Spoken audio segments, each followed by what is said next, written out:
Hi, good morning. I am Cardinal Dr. Elizabeth Samantha Rothschild Judge. And, I was thinking about my move into my home. Really what I would like to do? I would like to just move into my home. And then at a later time, I can add the Secret Service or the police or whomever needs to be appointed for my safety and security. And I'm thinking, if it's permitted with all of my considerations, that's exactly what I'm going to do. I'm just going to move home to my place and stay there a little while just by myself in my house. That's what I plan to do. Well, I'm going to see how it works because I do have everything set up to function a certain way. So we'll see. Just thinking about, all the time I'm on the wire, on the Secret Service, but there's the constant nag of people that just keep on following me around, bothering me. And I'm like,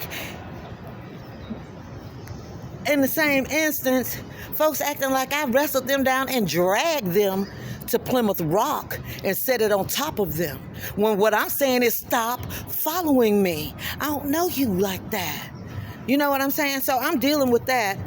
And then the whole time I'm on the wires and I'm like, okay, this may be the longest incumbency in the world because until the stuff that I don't like in my environment stops, I'm not doing any further work to put me into employ and set up official governmental duty. I'll remain incumbent for as long as it takes for everything to moderate and to where I'm comfortable and I can work at that capacity. See, the things you put up with in incumbency, it follows you into office. I don't know if anybody knows about that, but that's real.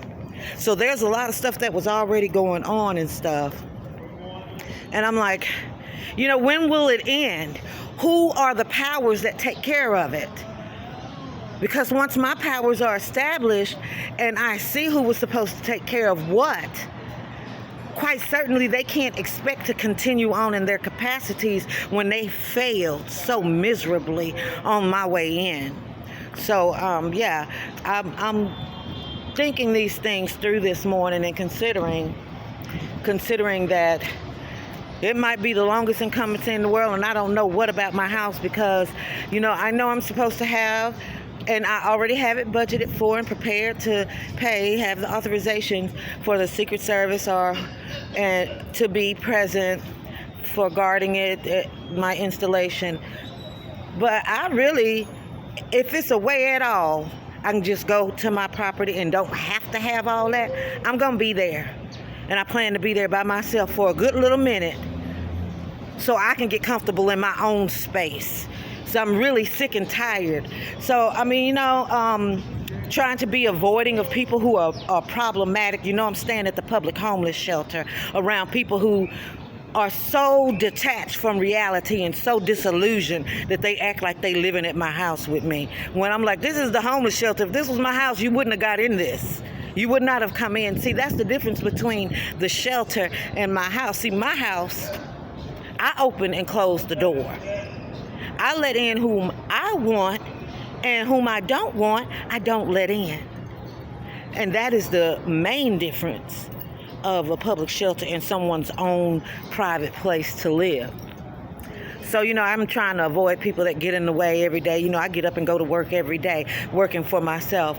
And people getting in the way in the morning, and I'm looking at them saying, oh, that's why you homeless. Probably got family you could live with, but you get on their nerves so profusely that they won't even let you live with them, and you can't even afford your own self a place to stay. Now you in a shelter bothering strangers. And do y'all know how many people are from Shreveport, Louisiana, up here at the shelter acting like they from Maryland, acting like they from Virginia? Folks that was all down there, and I'm doing face recognition. I know I didn't know everybody up close. So why are they getting up here, lying about where they from, and then still in the same, acting like they supposed to get to know me up close? No. In Shreveport, Louisiana, I lived on my property 7 years, and 5 of those years I had no lights, water, or gas. Nobody wanted to assist me.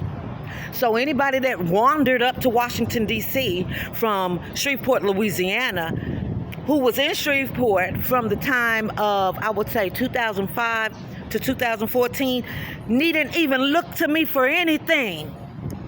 And then from 2014 to 2017, when I was on the streets of Austin, Texas, nobody did anything, needn't even look to me for anything.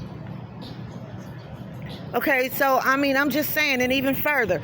But I tracked that along the way and denoted how, okay, when I got to Austin, Texas, I was like, people are following me from Shreveport. Here they are. Then I left Austin, Texas and went to El Paso. And they started traveling way out there. And then this is the thing. Like I said, where would you like your smoke blown? I blew enough smoke to get some pictures of people following me to a church, of people showing up here and there who mad at me because I won't go along with their lies of who they say they are and where they're from. I don't have to lie about who I am. And I don't have to lie about where I'm from. And I don't have to lie about where I've been. My thing is, a person that can't be honest about themselves don't need to be around me, because I have a mandatory honesty policy with my church and with my firm. And being a government official, I believe in transparency, honesty, and commitment. So with that being said, I'm just really perturbed this morning about the same thing every day. And then you get a whole crowd wanting to talk. And then I'm sitting up here listening to somebody that don't even have the brains to achieve being a private. Can't even be considered a buck private at an SPO level, which don't even register at the military, trying to tell me what to do with some kind of force. And I'm like, it would be in y'all's best interest to leave me the fuck alone. Censor, boop.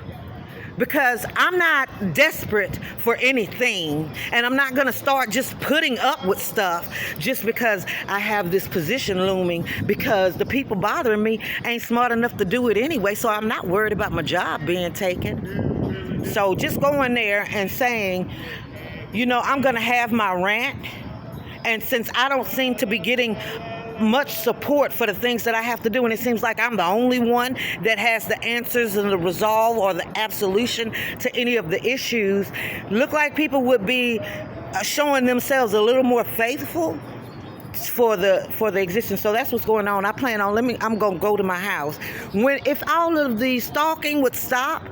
Because when I'm in this mood, I can't get any paperwork done because my mind ain't on paperwork. I'm infuriated. So you can't get paperwork done like that.